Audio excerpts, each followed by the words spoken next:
A few moments later. Andito na tayo sa spot mga kapana at ito yung bumungod sa atin.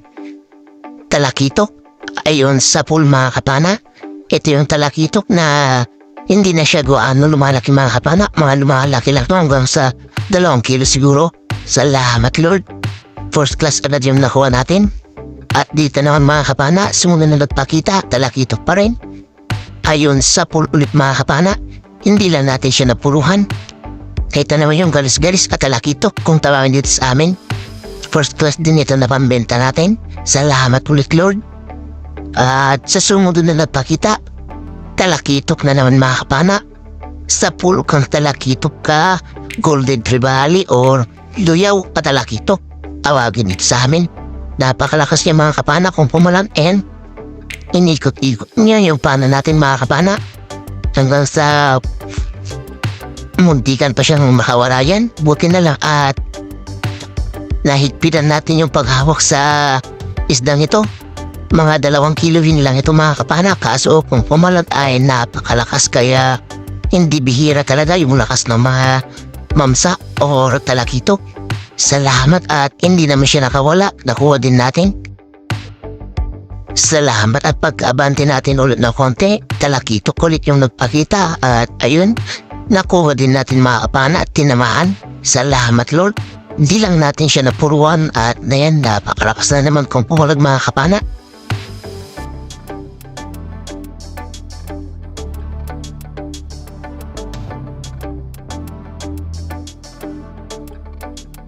Another talakitok ulit. Itong hinahabol natin mga kapana. Ayun sa pool mga kapana. Tinamaan sa gitnang tinik kaya ayan walang kapalag-palag. Salamat. Galis-galis at talakitok ulit yung nakuha natin dito mga kapana. Salamat Lord. Pagka-secure natin ang talakitok dito sa bahura, meron tayo nakita sa pool kang angrat ka. Angrat kung tawagin ito sa akin mga kapana, mangrove snapper naman sa iba. O red snapper. Napakasarap din ito mga kapana sa sinigang. 1 kilo na rin ito mga kapana, good size na. Pag-abanti natin ng kote, ito yung nagpakita, isang black spotted snapper at ayun sa pool mga kapana. Kaso nakawala din siya mga kapana sa pagkapana natin, buti na lang at ayan, hindi siya umalis mga kapana. Ayun, nakuha din natin, salamat. Ninapisan na pala sa unang kama, kaya nakawala siya. Masarap din ito na isigang mga kapana or tinola. Hanap ulit tayo. At dito meron tayo nakita, mangrove snapper na naman mga kapana. Napakalaki. Mga higit 1 kilo. Sa pool ka mangrove snapper ka. Salamat Lord. First class kulit na pambenta natin. Dating spot lang ito mga kapana. Yung pinagkukuhaan din natin ng mga talakitok or mangrove snapper. At dito, mangrove snapper na naman mga kapana. Ayun. Gitik ulit mga kapana, napuruhan na naman. Salamat.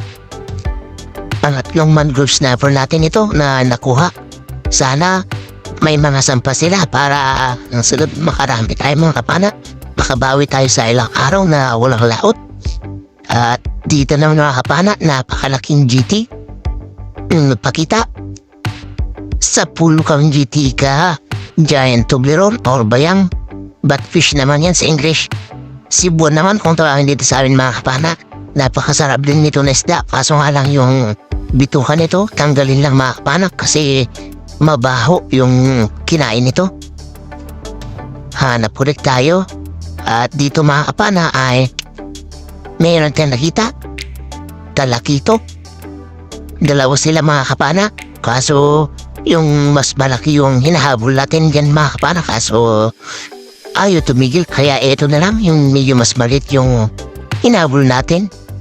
Sa pool kang talakitok ka. Salamat. Nakuha din natin ito mga kapana. Kahit hindi nakuha yung mas malaki, importante nakakuha tayo sa kanila. Hanap ulit tayo ng isda. At ito black spotted snapper ulit mga kapana. Ayun, gitip ulit mga kapana. Walang kapalag-palag na naman. Salamat. Sari-sari na rin ito na pambenta natin.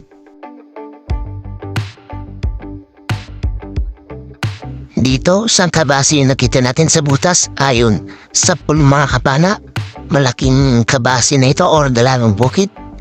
Ito yung dalagang bukid na lapad mga kapana at masarap din ito sa ihaw or prito.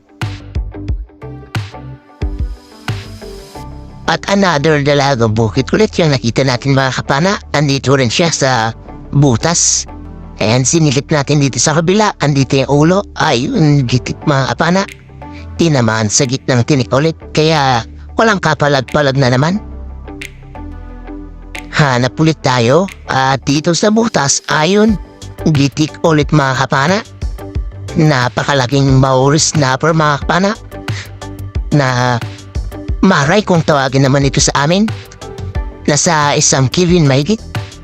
Mga 1 kalating kilo na rin siguro ito mga kapana. Napakasarap naman ito sa sinigang or tinola. Hanap ulit tayo.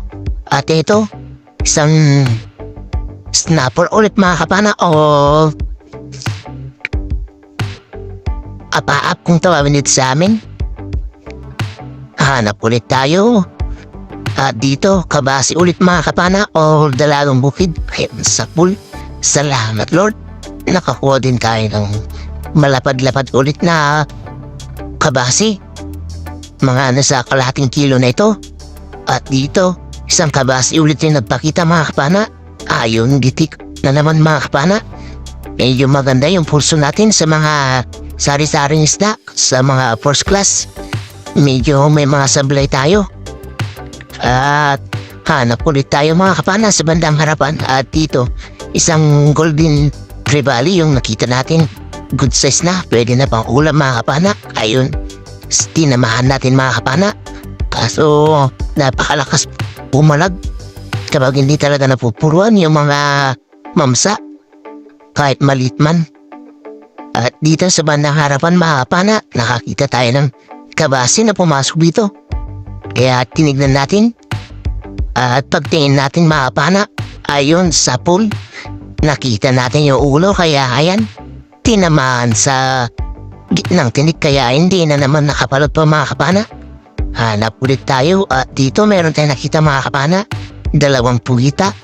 Ito ang mas malaki yung inuna natin mga kapana. Kikilitin lang sana natin dito kaso pag kikilitin natin, ayaw niya lumabas mga kapana.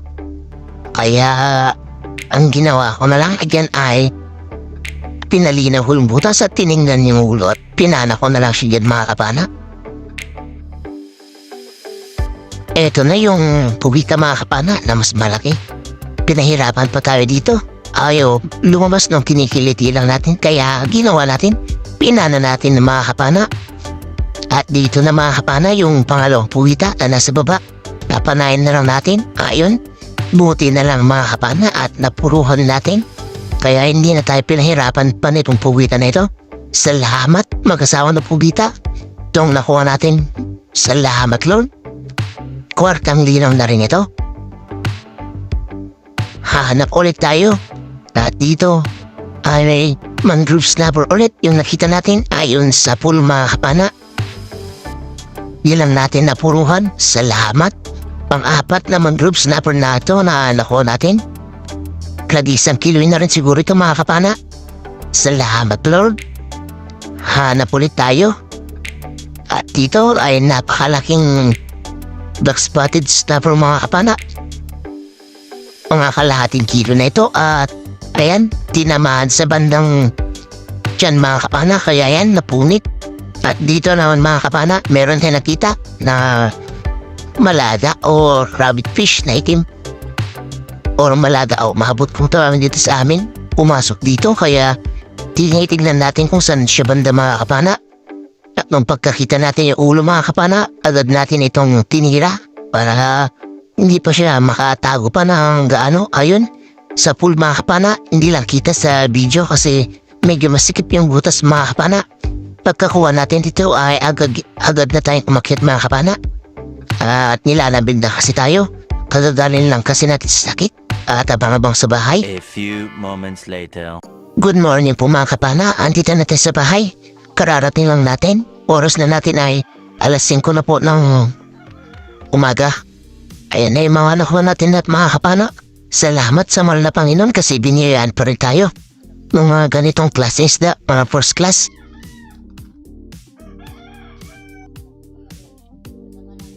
Eto na mga kapanak, 10 kilo na yung mga isda natin at yung GT 2.9. Salamat, malaki-laki na rin. At ito naman yung sari-sari natin mga kapanak. Kilo na rin. Ayan. 2.8 mga kapanak.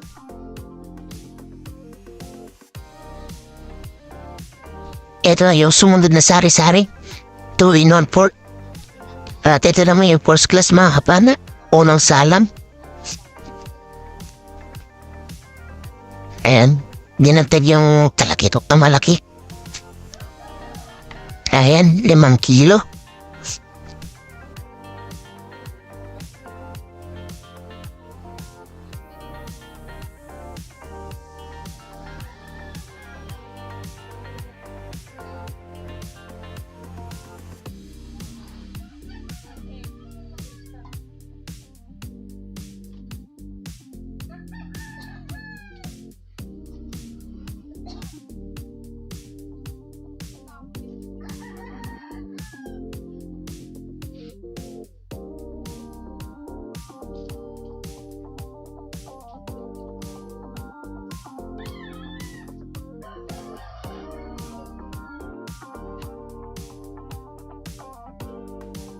Ayan, so mapagpalang hapon sa ating lahat mga kapana.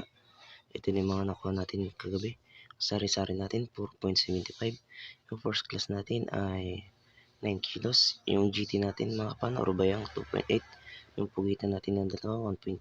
Kaya 18 kilos lahat yung pinabenta natin. 1.2 kilos naman yung pinangulam natin. Kaya ito 19.2 kilos lahat yung nakuha natin.